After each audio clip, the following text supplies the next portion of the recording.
Once was a land of woe and strife, where the people were bereft of hope.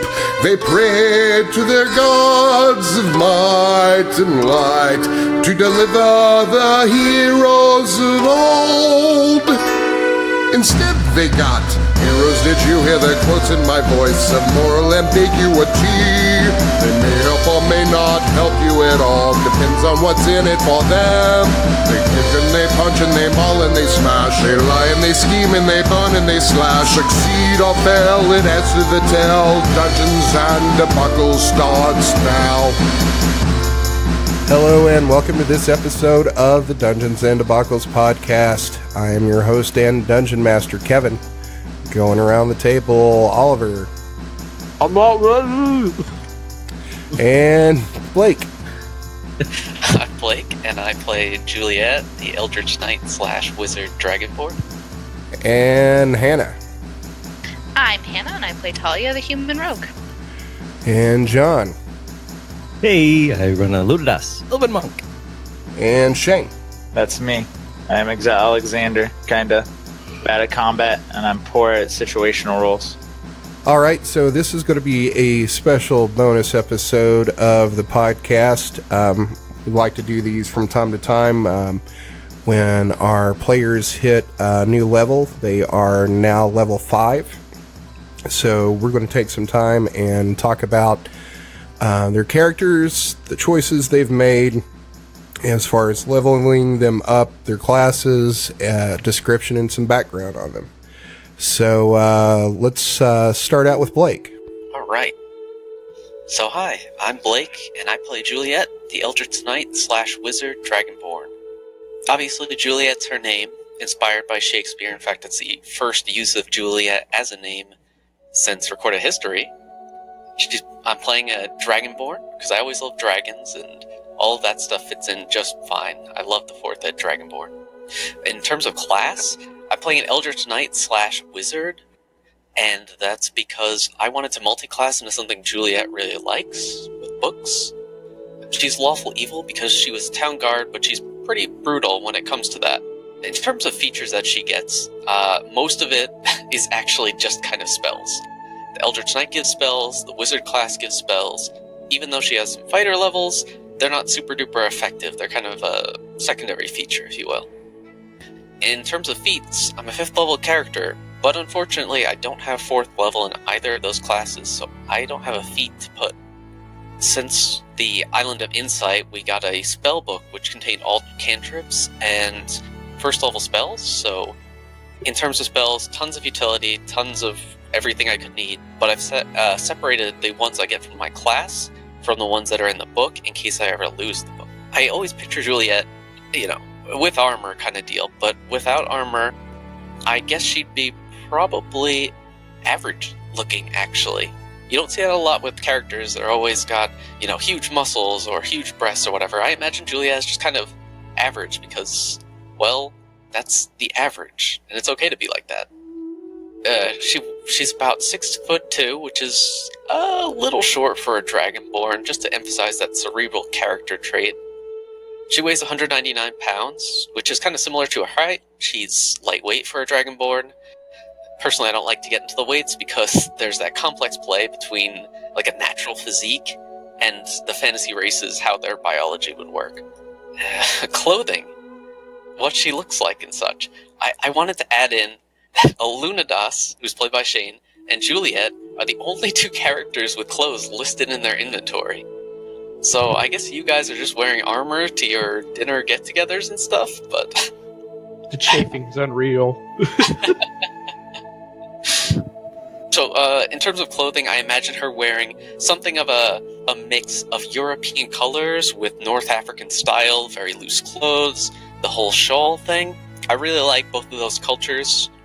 And I feel like the color scheme of a European really grounds her, but then you have the North African, which distinguishes her. And the whole Dragonborn don't fit into shoes thing, so she doesn't have shoes. The traits that I've given her. The first one is I use God damn, I can't even pronounce that. Polysyllabic. Yes. words that convey the impression of great erudition. Her ideal is knowledge is the path to power and domination. Her bond is that she works to preserve libraries. And her flaw is unlocking an ancient mystery is worth the price of the civilization. I think that fits in pretty well for Naxxus. Equipment, it's all very, very practical. She's got the halberd for that itty-bitty range advantage. It's really nice just to have that in case. She's got a longbow, which is worse than her spells, but if there's ever a need for spells not to be used, she at least has something. She's got a component pouch instead of some kind of magical wand wavy thing because she's got to keep her hands free with the halberd. You can just reach into the pocket and cast a spell, but if you're holding onto a wand or something, you have to make sure you put it away or you drop it on the floor, and that's just silly. Her background is sage because she's a bookworm, plain and simple, honestly. She originally was on a street gang, but she's always been kind of middle class, if you will. And she was also part of the town guard, so she was given plenty of time to fight, but also plenty of time to read up. So, in terms of how Juliet's changed, in the beginning I imagined her as this gruff, silent type, and someone else would really do the talking and negotiation and all of that. But there is so much indecision in our group. So much indecision. So, she's trying to take a place of a leadership role. It doesn't exactly work all the time, but there is someone there, namely Juliet, to call the shots and do what needs to be done. This actually, I really like this, but Edel has always been a more independent type, and he does what he wants. That really conflicts with Juliet, and I think that's going to be a great chance to grow as a character for her. It's a sort of intelligence versus charisma, which one leads best. So expect that to be a lot of fun in the future. I think that's a great place to play off in terms of characters. But yeah, she's changed from gruff and silent to more semi-emotional and leader. I think it's a change for the best because it means we can push the plot along, but we can also interact with these power play kind of conflicts within the party. And you've also got kind of like a daughter figure now, too. Yes, exactly. Because Juliet was on the streets for a time, she definitely had this sort of sympathy for the downtrodden, and even though that kind of conflicts with summoning Runaxis, and she's shown a little bit of hesitance now with the killing of that wizard's daughter, and meeting Talia, Juliet's never had any kids of her own or anything, but she took care of kids on the streets, even when she was more of an adult. So it kind of fills that need for, I guess, parental love. What would you call that? I guess instinct? like a caretaker. Yeah, maternal instinct or caretaker Motherhood. role. Yes, maternal instinct is probably the best description for it. And yeah, that's how Juliet feels about Talia. It's almost like she's her kid, honestly. Aww. I know, right? Isn't that cute? And one thing you didn't cover is what kind of Dragonborn are you? Juliet is a red Dragonborn, and I just kind of did that because I always liked red dragons, so I kind of wanted to put her in a place and a race that I could easily understand and play off of more than just I'm special because I'm a red Dragonborn and that makes me awesome. I wanted it to be something that I can be invested in.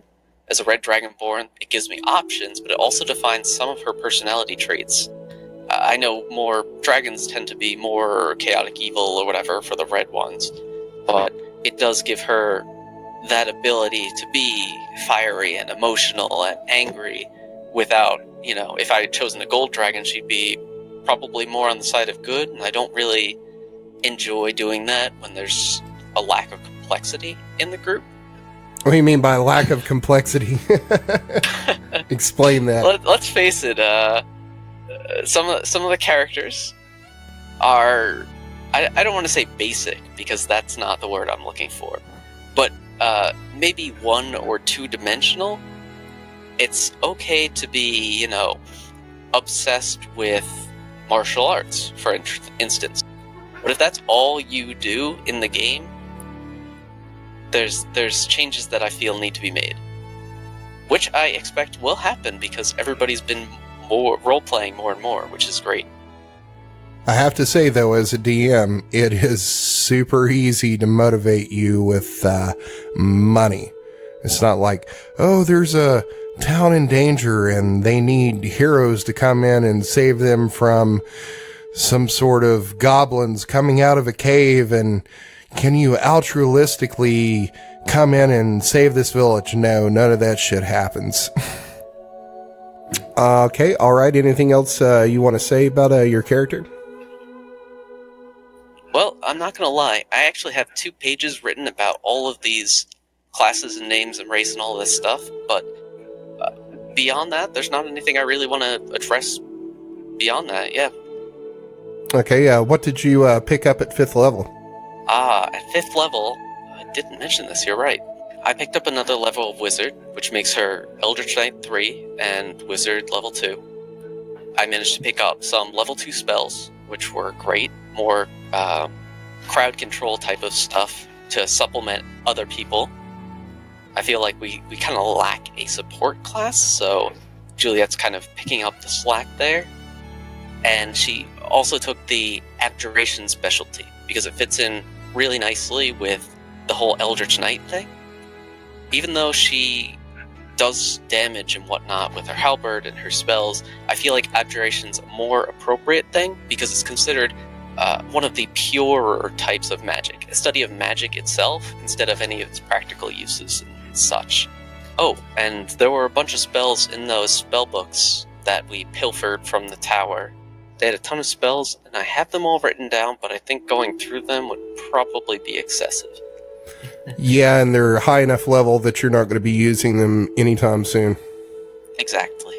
We kind of touched on Talia's character a bit, talking about Juliet, so Hannah, let's have you go next.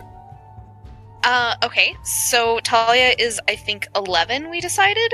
I'm not sure she even knows her real, true age. Her background is she's an orphan street urchin. For more information on her background, listen to the bonus episode, I suppose. But basically, she was thrown on the streets she escaped to the streets after going to an orphanage, and that's kind of really shaped her personality. She is neutral evil. That is her alignment. She doesn't really... I guess her alignment is more based on her experiences, the fact that, she was basically tortured at a really young age, and it really screwed up her mind. Her, obviously, she's a rogue. I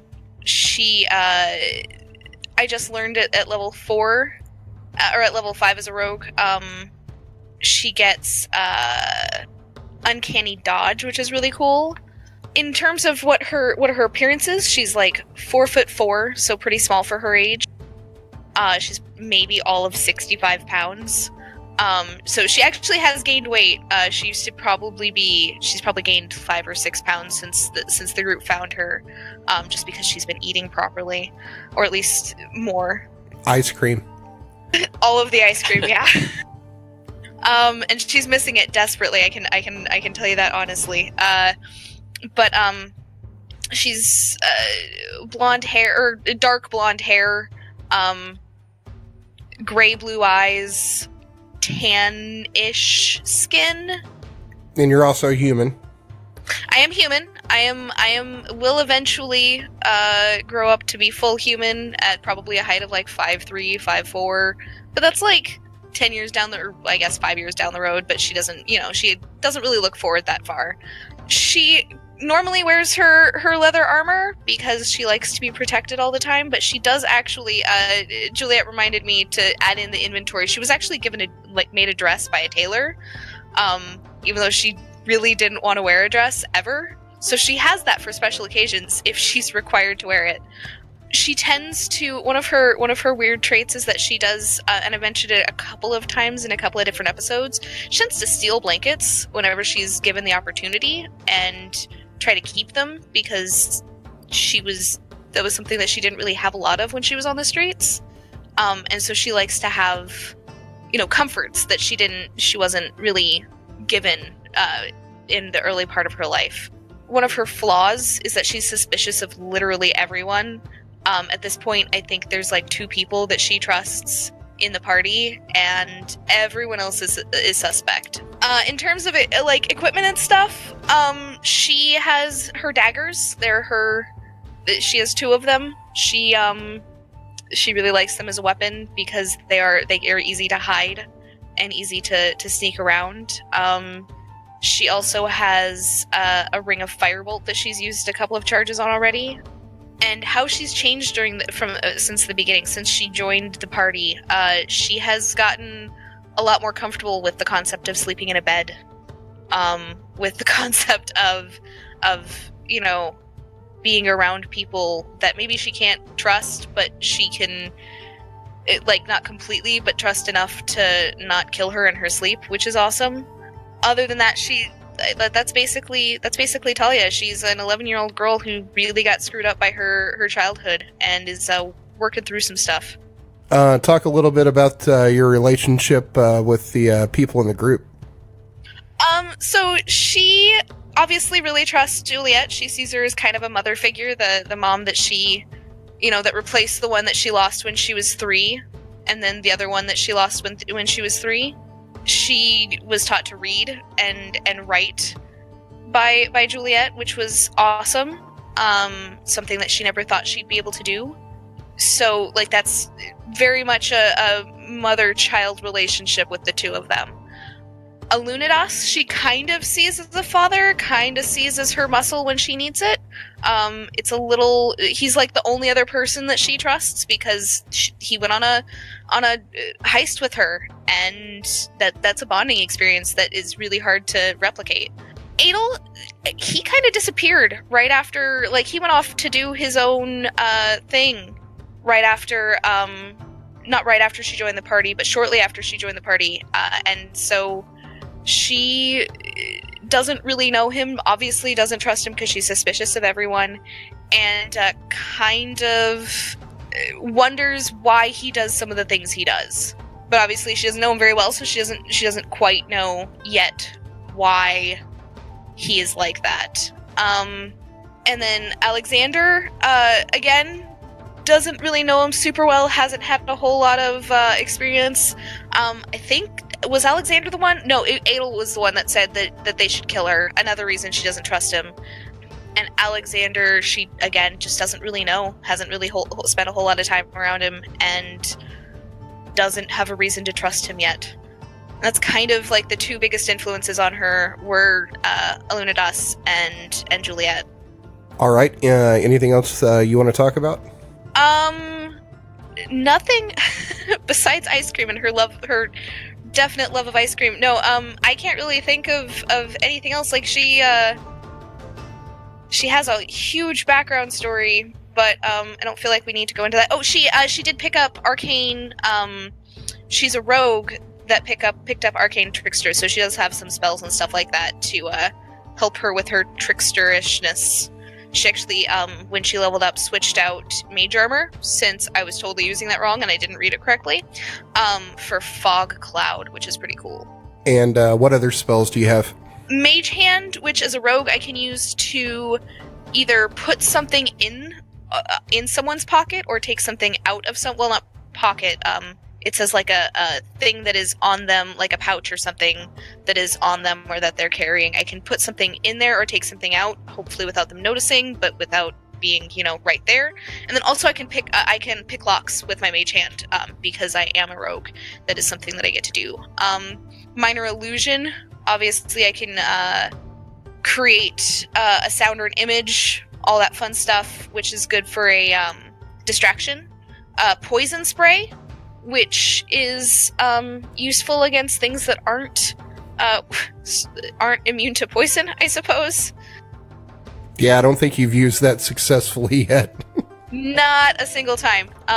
Charm person, which again I haven't had a chance to use. I can disguise self, which is really cool, and something I plan on using in the future for when we need to do, heists where our faces might be seen. Then I can totally make myself not look like me.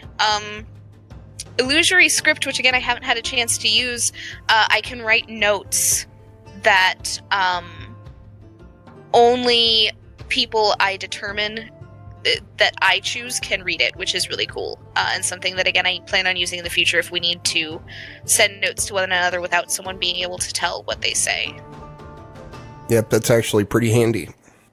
And that's, I mean, besides the fog cloud, like I said, which I can create a 20-foot radius sphere of fog, which is really cool, and can be used to hide myself when I'm sneaking around doing roguey things. All right. So, John, let's talk about Alunodas. Alunodas, Elven monk. All right. He was raised in a monastery way out in the woods, dedicated to ruin. So he's neutral evil, but thinks of himself as the good guy because, you know, he's rescuing a trapped mother. Doesn't really have social skills because, you know, raised in the woods by monks dedicated to an evil dragon. But, you know, he's learning, he's picking it up. And now he's got himself a horse and a cart. So he's kind of like an evil, skinny Friar Tuck with no beer. Talk about the name of your cart. Okay, of course, the horse is named Buttercup. The cart is the mighty wind of destiny that brings change. It has badass flames painted on the side and a spoiler on the back. Nice. Downforce is important. Otherwise, it might get, you know, like lift off the ground. So he's kind of got like nutty brown skin and decided auburn hair with, you know, shaved on the sides. He does not really trust, what's her name, Juliet or Alexander all that much because, you know, they joined the cult as adults by, you know, betraying and killing 2 people. Totally never going to forgive you guys for that. I feel like that's a little meta. Well, I mean, they made the mistake of telling him about that. And he's really cool with Talia, though. She's, a kid. And he's learning to be more the weird uncle than father figure, I think. That's a good way of putting it. Yes. As for Edel, no idea about their relationship. Because, I mean, Edel is dedicated to the thing, but he's kind of a loose cannon, you know. You're going to need your gun and badge, Edel. You're a loose cannon. I get results, and you know it. You destroyed a half a city block and caused $2 million in damage, and the mayor's up my ass. But did I get him? That fruit cart was in violation. It didn't have a permit.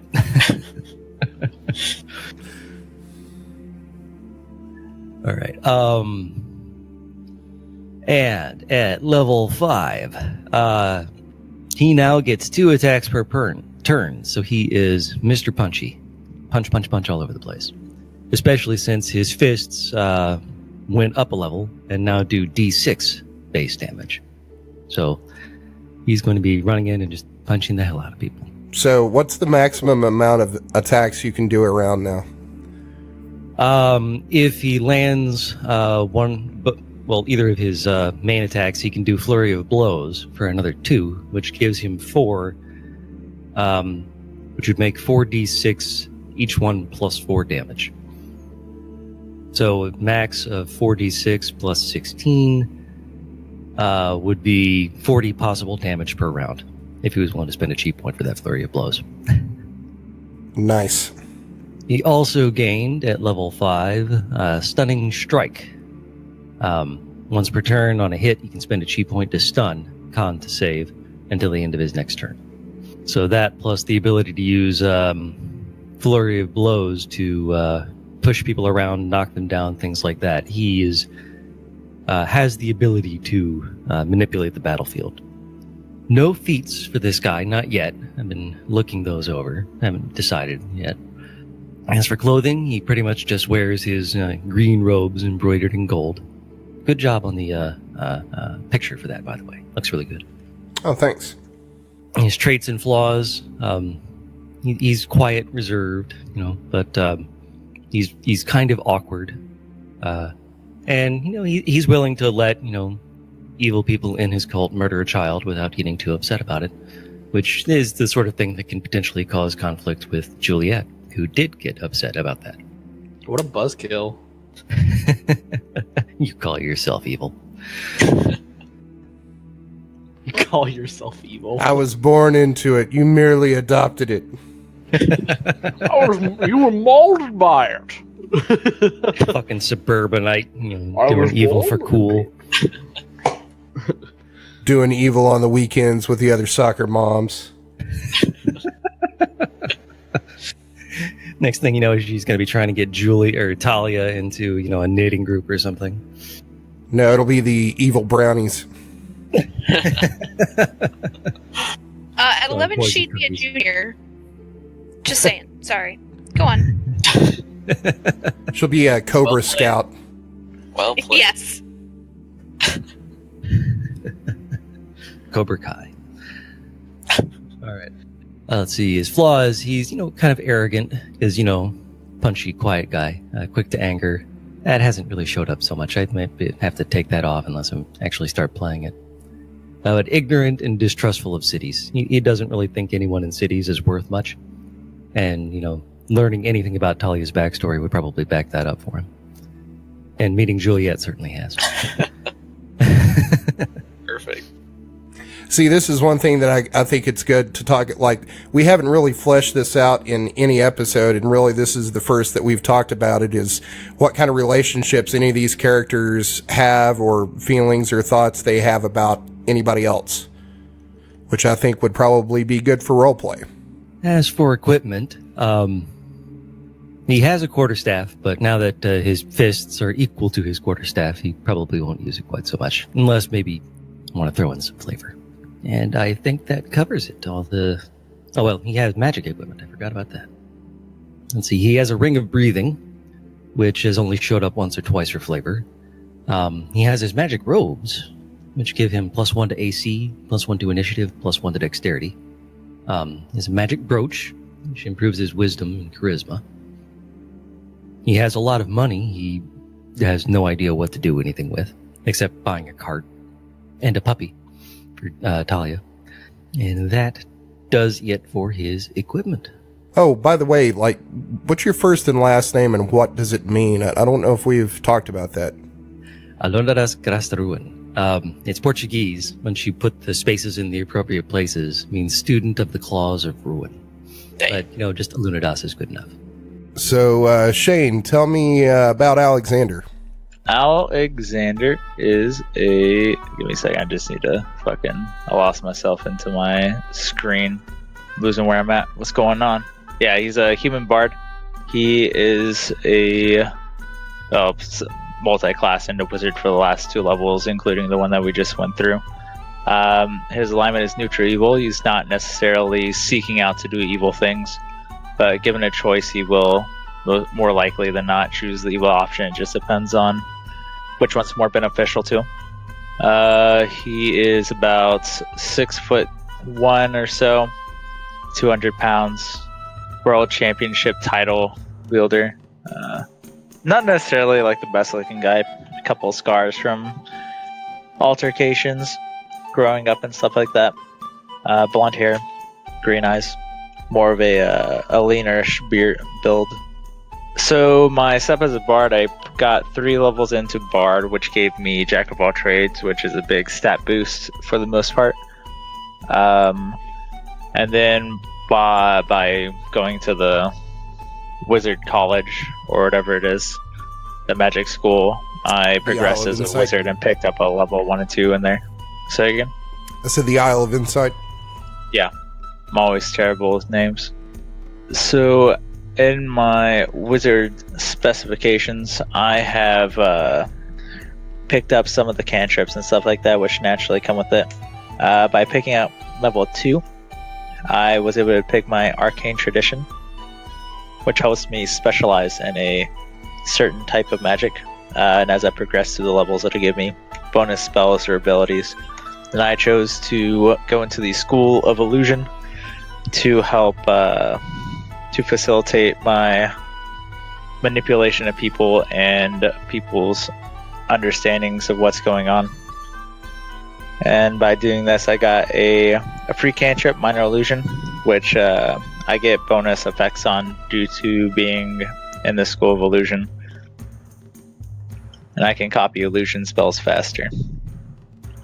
And by leveling up to level 2 as a wizard, I have 5 pretty much magic levels in total. So I get 2 level 3 slots, which I ended up getting Lightning Bolt and Major Illusion for my 2 level 3 slots, going up to level 5. What's Major Illusion do? So it takes 1 action to do, and what it pretty much does is that it let me see what the area of effect is, but it's just like you can make a pretty much an illusion of anything you want, and people will perceive it as real. Just let me grab it here.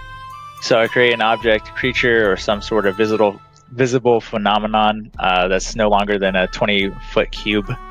Appears in a spot that I can see. I have to see where it's at for it to be there. Seems completely real. It imitates the sound, spells, temperatures, and stuff, but it can't like do those to the extremes, such as like burning people or disgusting people by like a stench, or like dealing thunder damage from the liquid thunderbolt or something.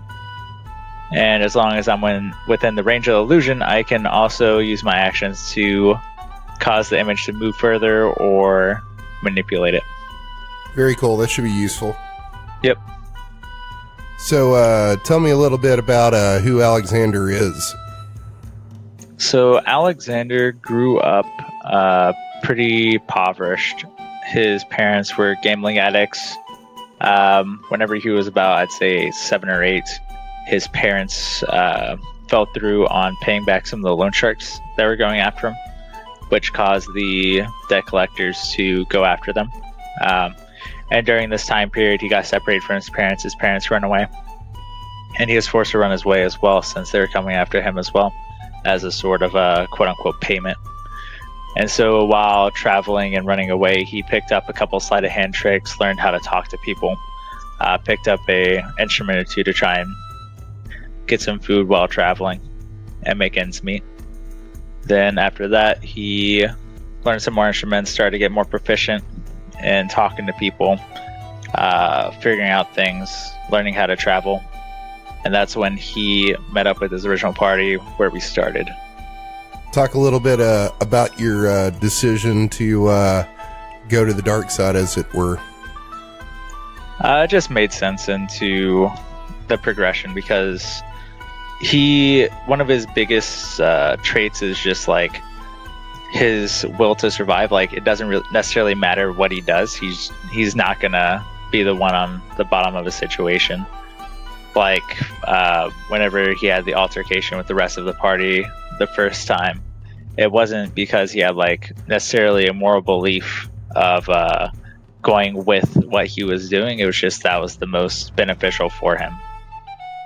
Gotcha. So talk a little bit about your traits and flaws. Traits would probably be his not necessarily obsession with money, but his want to be abolish of poverty. It's not one of his the best times that he likes to remember. He doesn't like being disadvantaged in a situation or being cornered due to either political power or just actual power. His flaws is that he's too ambitious sometimes, and that whenever he's trying to come out on top, he's going farther than he probably should, which could lead to him being burned. Talk a little bit about like what equipment you have and what you're carrying. Right now I have, I believe, just regular leather armor, I want to say. Let me double check. Yeah, studded leather armor. I have a couple instruments with me, including like bagpipes and a lute. I have a silver long sword by the name of Dawn Singer, hand crossbow, and just various other things like a healer's kit, rations, water skin, stuff like that. I think you've forgotten one important plot item that's been giving you some trouble recently. Oh yeah, the dagger. Magic dagger that I've been having. Yeah, so what's your thoughts on that dagger? What do you think's going on? Possibly a wizard of some somebody implanted either their will or some sort of manipulation on it to affect the wielder, which is carrying on to me. All right. Or it's just like a Voldemort fucking Horcrux. Well, maybe we'll find out. Oliver, talk about Edel. I recently got an extra attack. I decided to take the grappler feat because I really like grabbing people. Plus, with that extra attack, I'll be able to grab somebody and then smack them, which is always fun. I might also be able to grab other larger creatures. I might be able to wrestle a troll eventually, which would be quite fun. I got 4 new spells. I also got some new spell slots as well. I got some level 2 spell slots, and I went with Zone of Truth and Magic Weapon.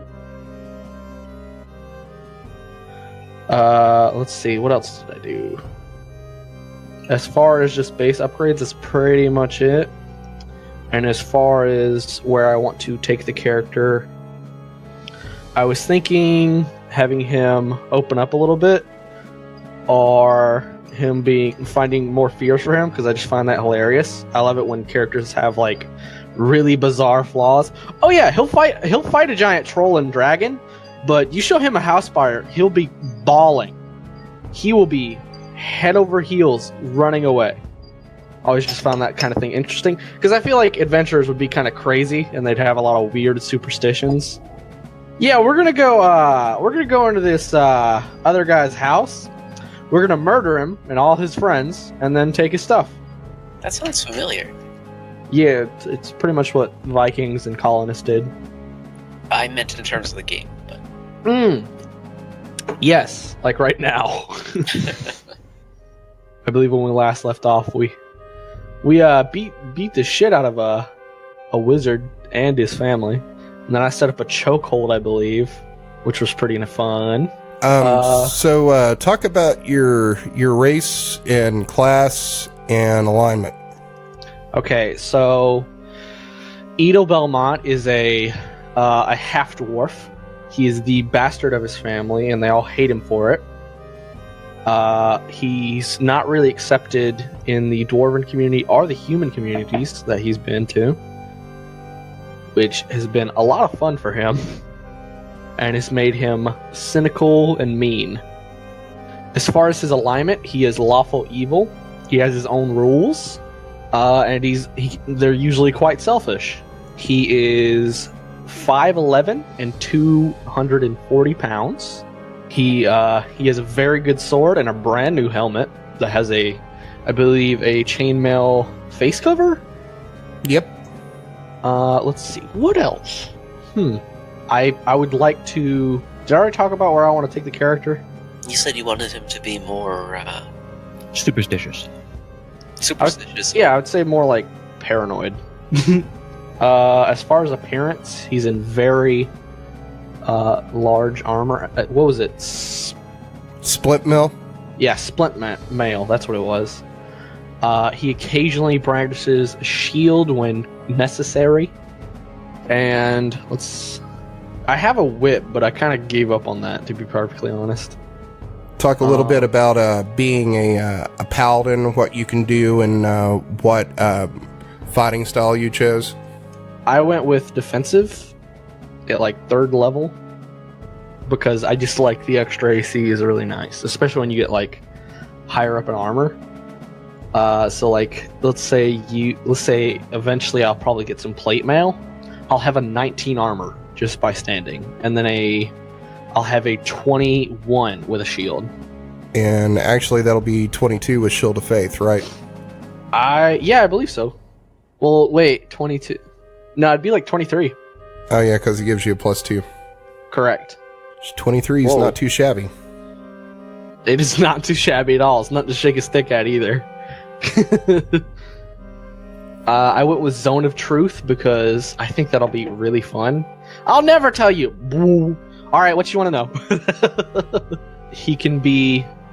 Edel can be very erratic and the such. He can be very violent. He's not excited about his current position. He's currently a Hellsworn Paladin, which is pretty much hellish powers to help you out. In exchange for that, you get a branded contract or something similar like that. Some get a forked tongue, or their eyes change color and they might have little bumps in their forehead, little tiny stubby horns. Let's see. Those start showing up like at later levels though, right? I think so. No, I believe you it's got a table of which one you can pick. Like I have my original contract branded into my forearm. So that's pretty dope. I got calm emotions. I also got dark vision, which does dark vision stack? No. Well. What's her name's human, so I could just give her dark vision in case we're on a stealth mission of some kind. So is Alexander. Talia? Yes. You keep saying, what's her name? Yeah, I barely know any of your characters' names because Edel is a selfish asshole. So do you play that game of you see him around and you're like, hey, my name's Edel? Like the introduction power play, like you don't know their name? Oh, no. No, he's just like, what's your name again? I forget because you're so worthless to me. I would also like to buy some ball bearings for fun and some oil. I think that'd be really fun. Okay. Just soaking a floor in oil-covered ball bearings and then setting it ablaze and they can't get up or get out. And then you freak out and run away? No. Edel's definitely not afraid of fire. That is not one of his fears. So I was going to ask you about your relationship with other characters, but I guess you've kind of spelled it out that you just don't care about any of them? He's starting to come around, but he's very slow to trust and to like somebody. His shitty relationship with the rest of his family and to everyone else. So it's kind of turned him into a very cynical, mean person who hates elevators, terrified of them. So I think that's going to do it for this episode. Since at least one person has mentioned their horse, I believe Alunodas. Buttercup. Perhaps we should all, since we all have horses, go around and mention what they look like and what their names are and that kind of thing. Since it's kind of part of our character now. Sure. We'll see how Start. long they will last. I actually have a war pony named Estelle, and she is dapple gray, and then a puppy named Abbott, who is a medium-haired, all-black mastiff pup. Blake? Yes. So Juliet rides astride a large riding horse. She's not interested in combat or anything, it's more a tool to use to move around. Juliet has named him Kovac, after her dear, dear father.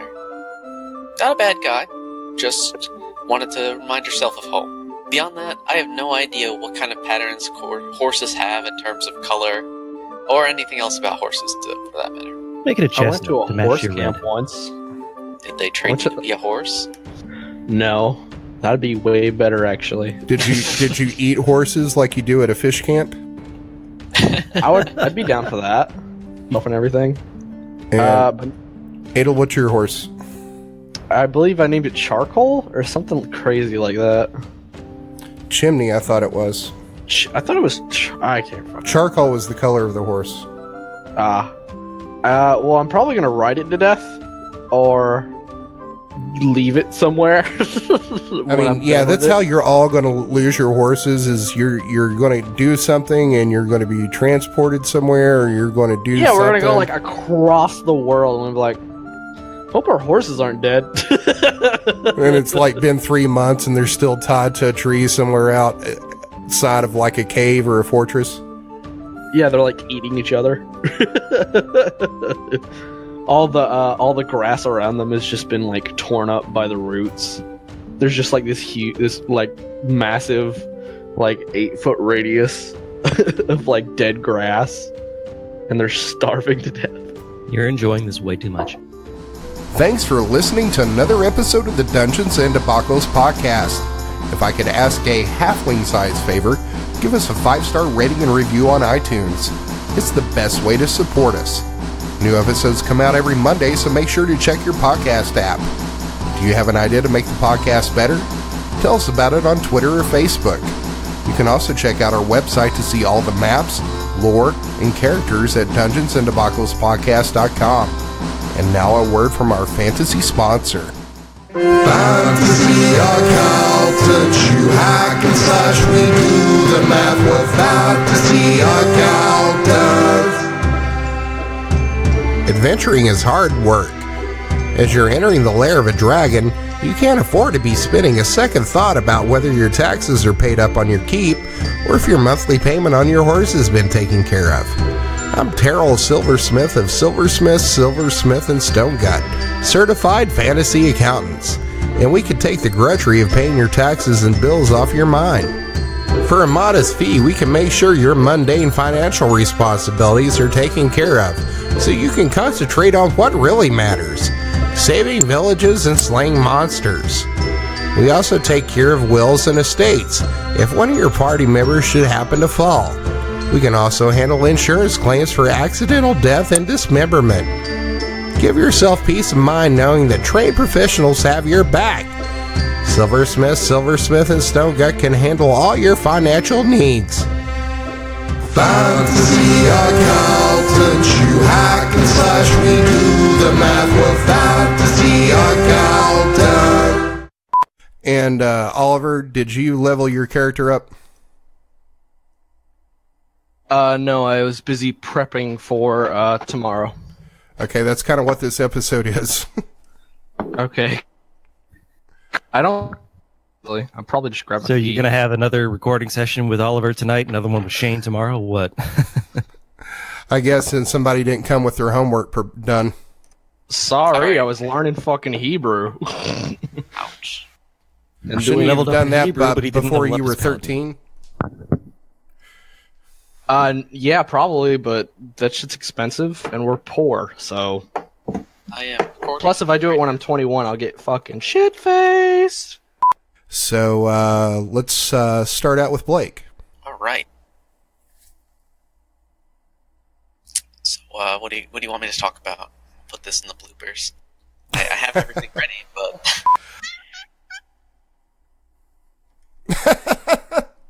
The cat went a little Is crazy. that a tabaxi?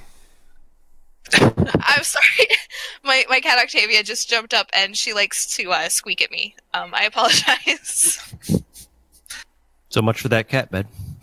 Well, that's she just hopped up in the cat bed. Actually, it's right by my laptop. But I was talking and clearly to no one, so she wanted to talk to me to make me feel like I wasn't talking to myself.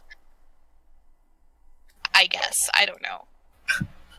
And Edel. Yay!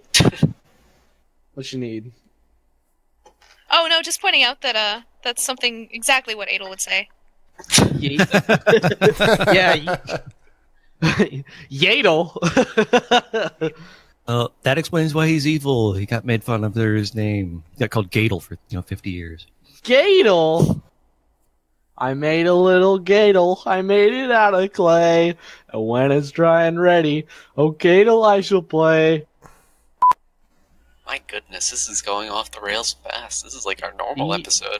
My whip damage. Someone's got to spice up this snore fest. So is there anything else you want to say about Edel? I would like to find a weird soft side for Edel as well. I think that'd be really fun to do. Just like he really likes like a weird animal. How he about loves parrots how about or something? How about puppies? That would give you a tie-in with having some sort of relationship with Talia. Yeah, I could probably. I mean, I can't think of a person who hates dogs. Well, you're about to meet one, because I hate dogs. Boo! I'm not the biggest fan of them myself either. They're very useful, though. I'm a cat person. They've been helping humanity. Dogs are smelly and stupid. Oh, I'm sorry. Have they been... I'm pretty sure they helped your ancestors out of the dirty caves they should have stayed in. Nope, that was cats. Bullshit! Cats are a farmer's best friend. They eat the things that want to eat his crops. So do hawks, and they're a lot cooler. When's the last time Hawks will also eat your. Hawks will also eat your chickens, and So will cats. I've seen a small cat take down a massive rooster. Dogs will eat chickens too. Yeah, it's almost like natural predators. It's crazy how chickens are a prey animal. I don't get it. All right. Maybe chicken tastes good. I don't know. I'm talking crazy now. I have a very dark sense of humor. Psycho. You don't say. Fuck all y'all then. Damn. I'll stab you. We noticed. I believe you. I hope not. You got to give me a pretty good reason to stab you. All right, on that note. Put that in the bloopers. Oh, I should add, Buttercup is a big old male cart horse. Kind of shaggy. Or is he male downstairs, if you know what I'm saying? Yeah, I think that's the definition of male. I worked at a ranch, and then I went to a fucking hearted horse camp to where my parents were paying her for me to pretty much do fucking labor and pick up shit. I was like, this is awful. She hasn't taught me any fucking thing about horses. I'm just a ranch hand at this point. That sucks. It did. It really did. I was really pissed off about that, too. Trying to fucking pull the wool over my eyes. The music you heard on this episode was The Long Road Ahead, Lord of the Land, Rights, Minstrel Guild, Serpentine Trek, and Village Consort by Kevin MacLeod at Incompetech.com. Licensed under Creative Commons by Attribution 3.0. CreativeCommons.org/licenses/by/3.0.